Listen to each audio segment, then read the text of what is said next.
Berjumpa kembali dalam renungan harian GMI Ebenezer. Terang sudah terbit bagi orang benar, dan sukacita bagi orang-orang yang tulus hati. Bersukacitalah karena Tuhan, hai orang-orang benar, dan nyanyikanlah syukur bagi namanya yang kudus. Kita berdoa. Kami mau memuji dan memuliakan-Mu pada pagi hari ini, karena Engkau adalah Tuhan kami, Tuhan yang senantiasa ada bersama dengan kami. Oh Tuhan, kiranya Engkau menolong kami untuk kami terus mengalami perubahan dan pembaharuan di dalam hidup. Ketika kami mendengar satu kebenaran, biarlah kebenaran itu yang membawa kami semakin dekat kepadamu. Jangan Kau biarkan kami terus memikirkan segala sesuatu sesuai dengan pikiran kami. Kami mau berpikir seperti yang Allah pikirkan dalam hidup kami. Dan kami mau hidup sesuai dengan apa yang Tuhan inginkan dalam hidup kami. Pagi ini kami akan mendengarkan firman-Mu, Tuhan menolong kami. Di dalam dan demi Yesus Kristus kami berdoa dan mengucap syukur. Amin. Pagi ini kita akan bersama-sama merenungkan satu tema firman Tuhan. Pertobatan adalah perubahan. Bapak, Ibu, serta saudara-saudari, setiap kita pasti pernah mengalami hidup yang tidak menyenangkan hati Tuhan. Kadang-kadang dalam hidup kita sebagai orang Kristen, kita tahu yang benar, tapi kita masih hidup di jalan yang salah. Kita tahu sesuatu yang baik, tapi kita masih hidup dalam situasi yang tidak baik. Dan oleh karena pilihan hidup kita itulah, seringkali kita mengalami kesulitan, penderitaan di tengah-tengah hidup kita. Pagi ini ada satu tokoh yang mengalami perubahan dalam hidup dan mengawali hidupnya dengan pertobatan yang sungguh-sungguh. Dia mengenal Allah dengan sungguh dan mengenal Yesus Kristus dengan sungguh.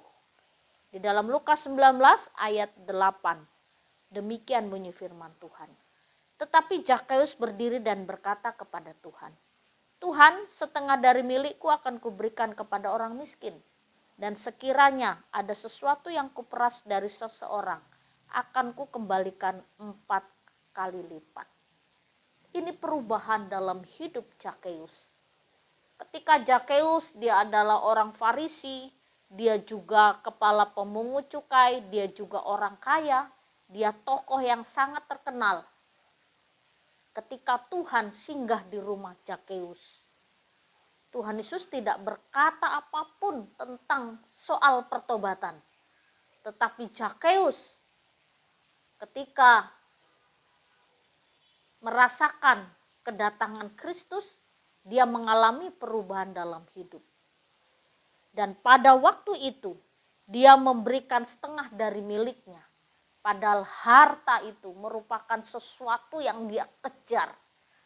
Dengan cara apapun, aku harus hidup sukses dan kaya.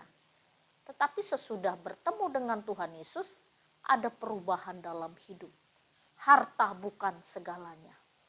Dia rela memberikan setengah dari harta miliknya kepada orang miskin, lalu kalau ada yang diperas dia kembalikan 4 kali lipat. Bapak, Ibu, serta saudara-saudari, bukankah ini satu perubahan yang sangat luar biasa? Ketika Zakheus bertemu dengan Tuhan, dia mengalami perubahan. Dan kehidupan selanjutnya, Zakheus melihat Tuhan Yesus disalibkan. Dan sampai akhirnya Zakheus mati juga, dia tetap melayani Tuhan, memberitakan Injil Tuhan, dan menyampaikan Yesus Kristus adalah Mesias Anak Allah. Jadi sejak saat itu, seluruh hidupnya, hartanya dia persembahkan untuk pelayanan Tuhan. Bapak, Ibu, serta saudara-saudari, perubahan hidup yang membawa hidup lebih baik. Jika kita ingin mengalami hidup yang lebih baik, maka kita harus berani bertobat, bukan hanya setengah-setengah pertobatan, 100% mengalami perubahan hidup. Ketika kita mengalami perubahan hidup, hidup menjadi lebih baik, lebih sukacita, lebih damai sejahtera. Dan kita menikmati betul-betul hidup di dalam Tuhan. Pagi ini firman Tuhan mengingatkan kepada kita untuk kita terus mengalami pertobatan. Kiranya Tuhan Yesus menolong kita. Mari kita berdoa. Ubahlah hati dan pikiran kami, supaya kami memiliki pikiran Tuhan. Sehingga dalam hidup kami, pertobatan yang nyata itu. Tolonglah kami supaya tidak menunggu waktu, tapi setiap waktu kami harus mengalami pertobatan. Terima kasih untuk firman Tuhan. Dalam dan demi Yesus Kristus kami berdoa dan mengucap syukur. Selamat pagi, Tuhan Yesus